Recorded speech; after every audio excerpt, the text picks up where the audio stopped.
Okay. So today we will discuss lesson 29, two area systems and AGC. Okay. So what we have discussed so far is we have discussed power system control. Okay. Power system control, of which we have two parts. One is known as the low frequency control and the other group is automatic voltage regulators. Okay, right? And this we discussed in lesson 25. In lesson 26 we discussed the model of automatic voltage regulation, especially in the brushless excitation systems. Okay. Then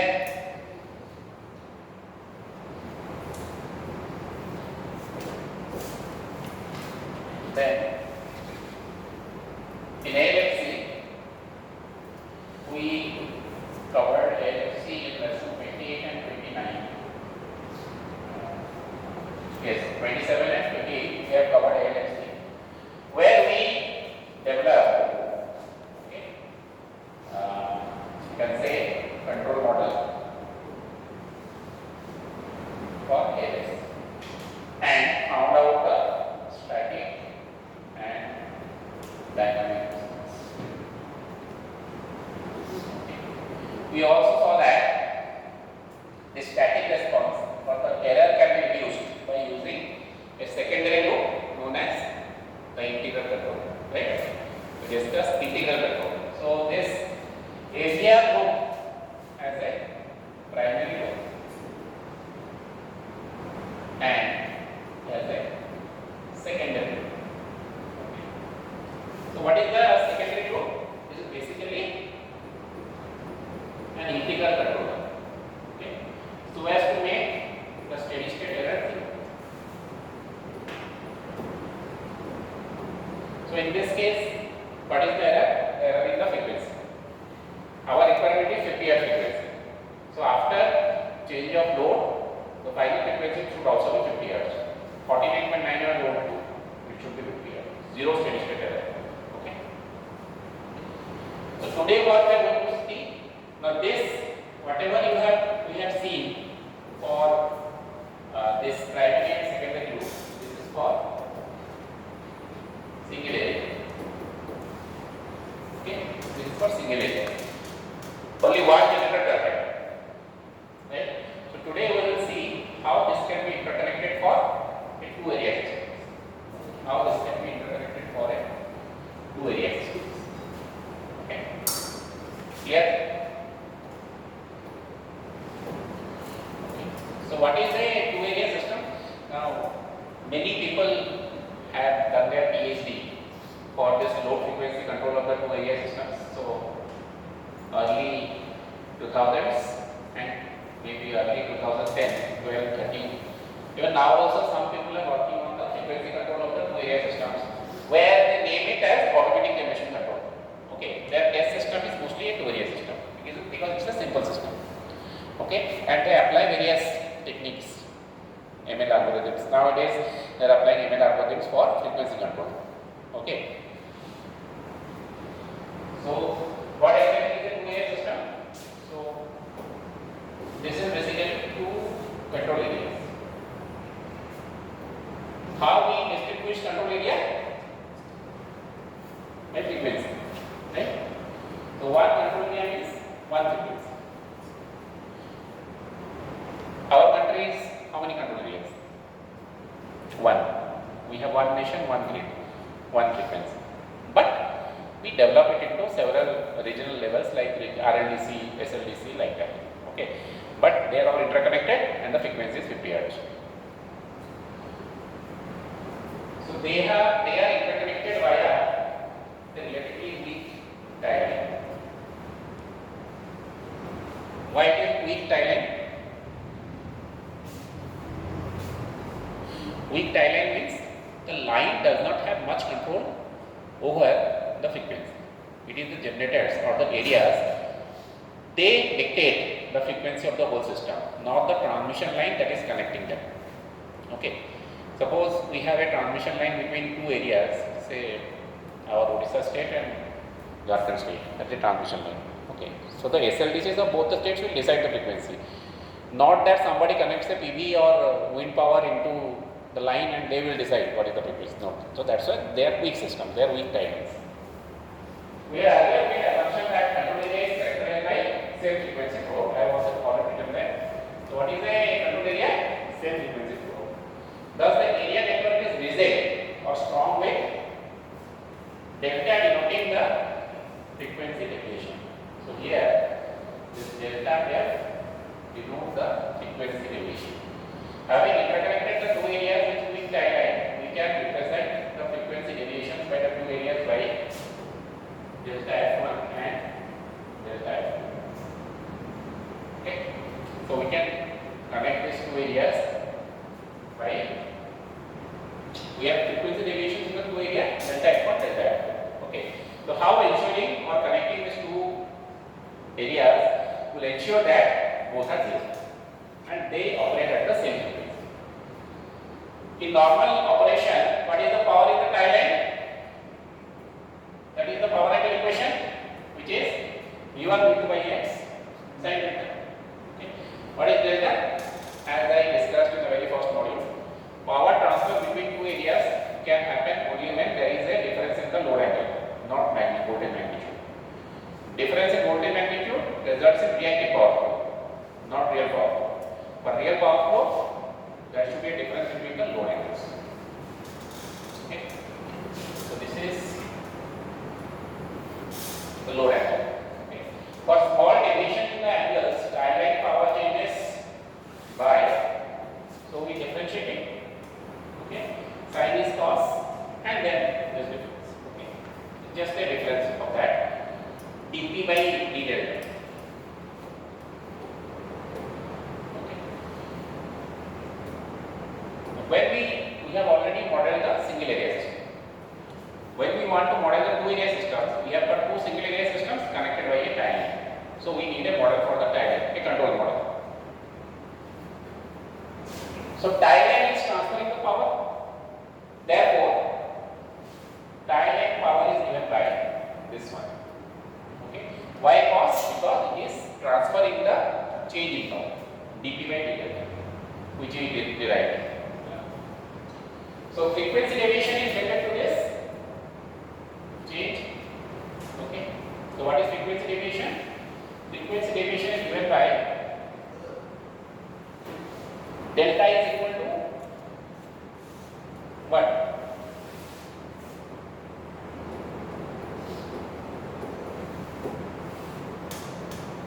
Okay. Delta omega. Delta is equal to omega t, right? Oh sorry, omega is equal to delta t. Right? Omega is equal to delta t. The radian change, okay, is equal to the load angle. This we discussed when we discussed stability. So therefore, delta is equal to d omega by dt. Therefore, delta is equal to d omega by dt, which is equal to d of 2 pi f by dt, right? Okay, d by dt of, or the other way. Okay, I think this is the other way. So d by dt of delta is equal to 2 pi delta f. 2 pi delta f. Okay. Okay. Let's check this derivation again into from the stability one. So what is our objective is that the change in the load angle is this equation. Okay, change in the load angle is the integral of the frequency deviation. That's it. That follows from the relationship between omega and delta. Okay, that you check from the stability chapter. Okay. What is our objective again? The objective is to model the tie line. For modeling the tie line, we find out the power transferred in the tie line. What is the power transferred in the tie line?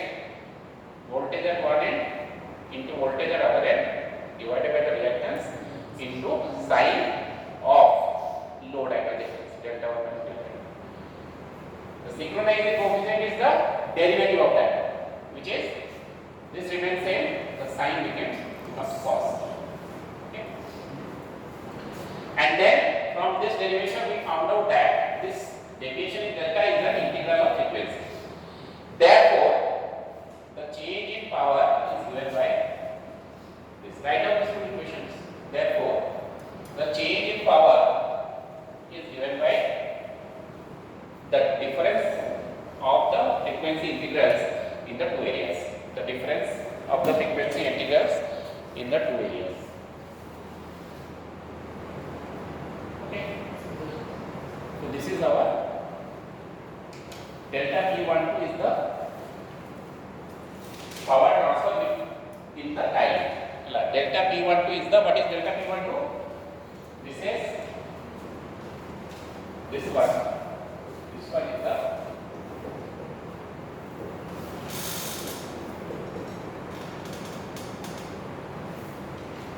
power transferred via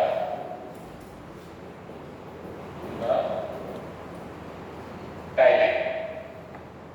Okay. Now when we take a Laplace transform,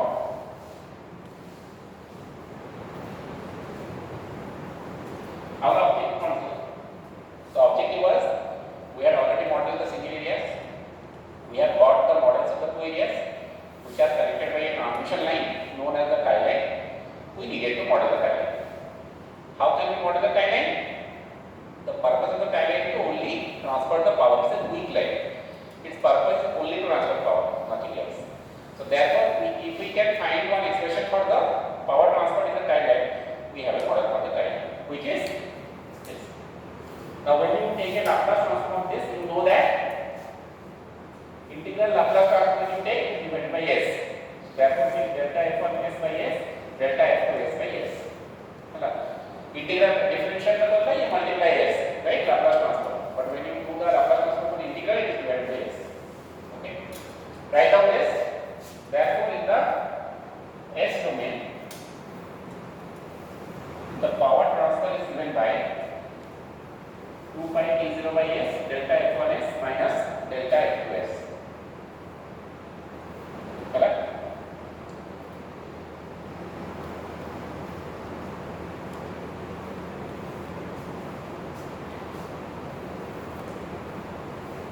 Got it? Fine. Thus, the tie line model is this. I have taken it from the elder book. So the tie line model is this.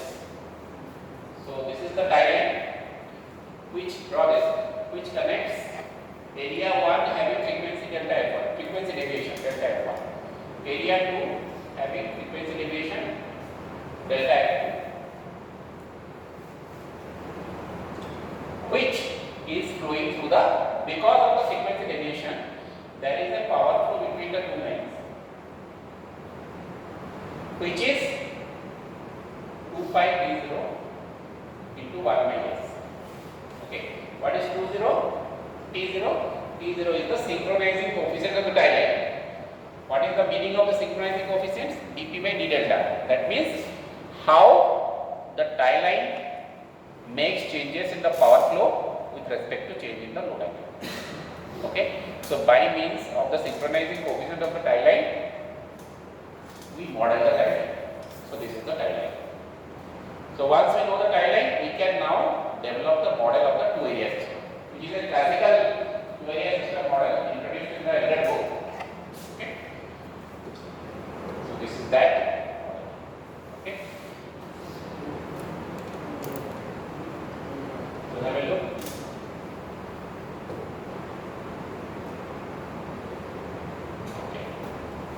Go through this model. In exam, you might be asked to draw this model, control model for the two area system.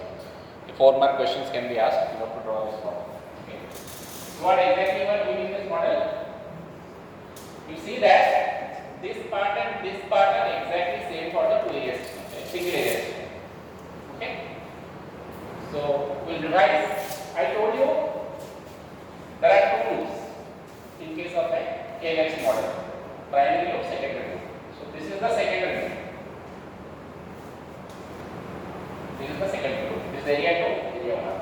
What is the purpose of the secondary loop?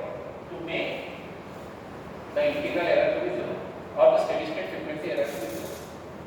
But this is the primary loop. What exactly a primary loop should contain? What is the purpose of the ALFC loop? To control the frequency, right? To control the frequency of the system.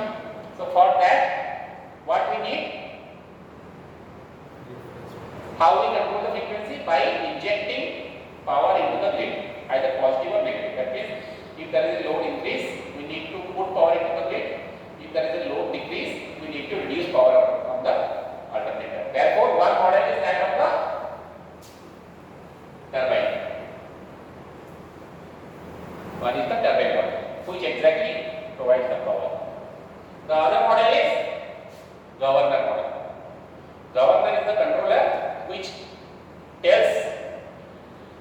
tells the gates to open or close, or valves to open or close, so that this turbine can produce the required amount of power. Since governor is a simple control system, it just cannot open the gate by itself. Okay, so for that it needs an amplifier. It gives a signal which is amplified by a hydraulic amplifier. So therefore, the model of the hydraulic amplifier is GH1, GH2 in both the areas. Okay. Based on the frequency deviation. Okay. Based on the frequency deviation, the governor gives a signal to the valves or gate to open or close, thereby allowing the turbine to generate more power or reduce the power pressure, and hence changing the frequency. The other model that we discussed, here at the end of the turbine draws only real power, megawatt power. Okay. Megawatt power requirement is 100 watt, it is producing now 19 megawatt. It's 100 megawatt requirement. 1 megawatt deficiency. So there must be some, but governor is understanding only frequency deviation, not this megawatt difference. So there should be something which converts the megawatt deviation to frequency deviation, and we discuss that. That we represent as the power system model. This is the power system model. The power system model converts the load deviation into the frequency signal, which is given to the governor. Okay. So this same thing what is happening here is also happening in the area where the frequency deviation is delta f2. Here the frequency deviation is delta f1. And I am repeating again. This part is known as the secondary ALFC loop, where the purpose is only to reduce the steady state error. In fact, to make it zero, make the steady state error zero. Okay. Now, so these two are exactly, if you look back, these two are exactly the same as single area system, and where R is the regulation constant. Okay. And B was equal to D. B was defined as D, load frequency dependency. Load frequency dependency. Okay. Now, what new terms we have introduced here? The new terms are the tie line. You see here, this was what we followed, 2 pi into frequency coefficient T0 into 1 by S. So this is the tie line which is connecting these two areas, and thereby transferring some power between the areas so that the frequency deviation in both the areas is 0. Delta f1 and delta f2 both are 0. Note this too.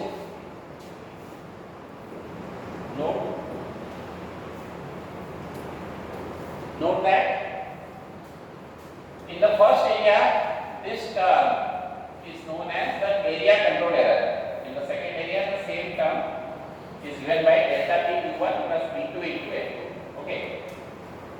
The deviation of power between both the areas and the individual areas. Okay. That is known as, so this is known as area control error. So if you see someone presenting resonance line or present pitch pillar on low frequency control two area systems, if you happen to sit there, they will give you, what is their research? They will give you PG students. They will give you some algorithm which will make this ACE1 and ACE2 0. Okay. So they will, many, suppose 4-5 PG students, they represent their paper. So they will give different algorithms which make this area control error 0. Okay. And they would have developed this, what is a very popular model available in many software, MATLAB also.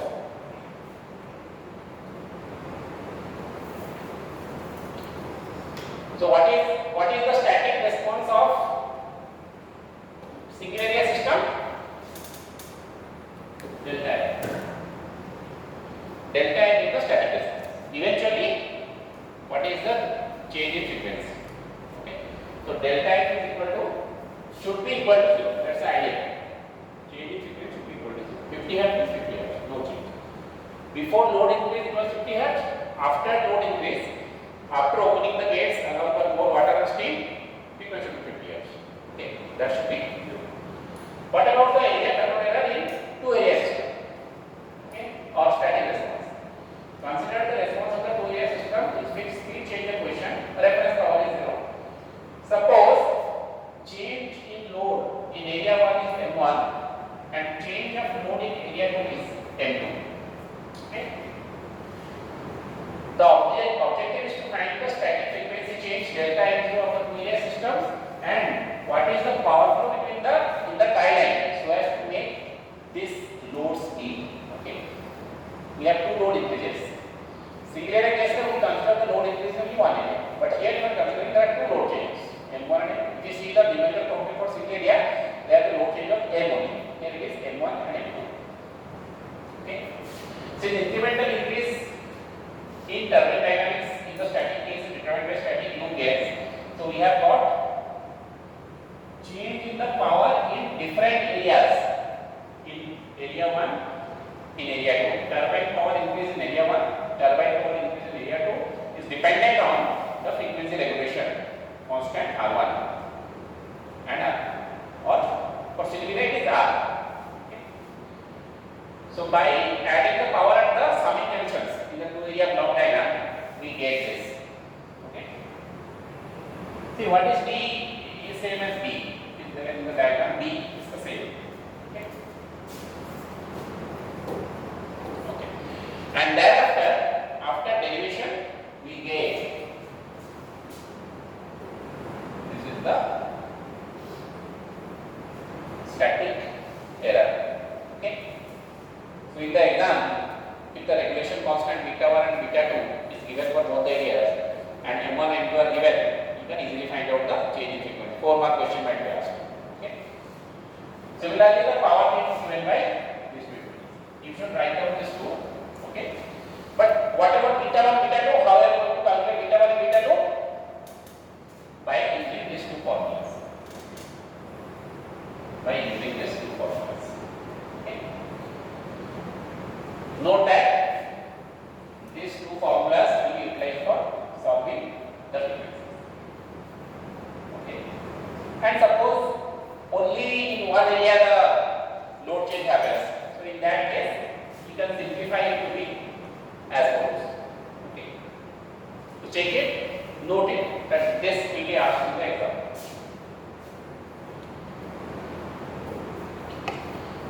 Then the dynamic response. Okay. So that was about static response. What is the final error in frequency? Dynamic response means how fast it is happening. Okay. So first we find out the complete transfer function model. Then we convert that into time domain and find out the dynamic response. Not very important for you. Next. Now we move to AGC. Okay. So now you make a connection between. So this is all about the two area system. In the exam, either you will be asked to draw the block diagram of the two area system, or you will be given a small problem based on those load changes and frequency deviations. Where you need to calculate beta 1, beta 2, then M1, M2 will be given, D1, R1, all these things will be given. You need to find out the frequency change. Okay. Then we move to the final topic, that is AGC, automatic generation control. What is the automatic generation control? In second module, we discussed about economic dispatch, but the objective was to minimize the cost of generation. Now, here also, when you are trying to meet load demand. Okay. So what generator you should load? You should load the cheapest generators. So therefore, economic dispatch must be included on top of the low frequency control, and that concept is known as automatic generation control. Okay. So the fourth requirement pertaining to economic dispatch can be made only by the application of optimal dispatch equations. Okay, that incremental cost should be same. The primary ALFC loop makes the initial course adjustments of the frequency. By its actions, the various generators in the control area drag the shifting load and share it in proportion to size. The secondary ALFC loop does find adjustments of the frequency by resetting through interval control the frequency level to be zero. That we have to discuss. The loop is considerably slower and goes into action only when the primary loop does its job. Secondary loop is slower. Economic dispatch is the tertiary. It's a third loop which is imposed upon ALFC. So every time you do this iteration, ensure that minimum cost is ensured. Okay. Okay. Typically, the solver is located in an energy control center. So just like optimal power flow, what you do in optimal power flow? You do power flow, see the generation, then put that to some algorithm which is making this optimal dispatch. Again come back to power flow to take the losses. That is optimal power flow. AGC means do the frequency control, but every loop give the powers to some algorithm which will ensure that only the cheapest generators are loaded and you have optimal generation. Okay. So similar concept is skylight bias control. So that you read on your own. Okay. And finally we come to the summary of what is AGC. So when you don't confuse by the term AGC, AGC means ALFC with economic dispatch imposed on it. Okay. With primary ALFC, you have seen that the change in system load would result in steady state frequency deviation depending on the regulation and frequency sensitivity of the load. That means there are two parameters. Okay, one is D and the other one is R. Right? Since all the connected generators of the system contribute to the overall changes in the generation, restoration of system normal frequency requires additional control actions which changes the load reference state to match the relation system load. This control scheme is called AGC, whose primary objectives are to regulate system frequency, but at the same time maintain scheduled power interchange at lowest cost. Okay. The second objective is to distribute the required change in the generation among various units at optimal cost. Okay. So the algorithm that people will be showing you during ALFC, AGC, that will be mostly for this cost reduction. Okay. It is to be noted that concepts of ALFC and AGC are the same, and sometimes they are used interchangeably. During large transient disturbance and contingency emergencies, the AGC is bypassed and emergency control is initiated. Okay, for when there is large reduction in frequency and some problems are there, you check it. Okay. All these are from this elder book. You see, we are calculating beta 1, beta 2, then M1, then finding out delta F. Okay, this is calculated. Okay, similar concept here again. Delta F equation is this, beta 1, beta 2. Okay. So with this we complete lesson 29.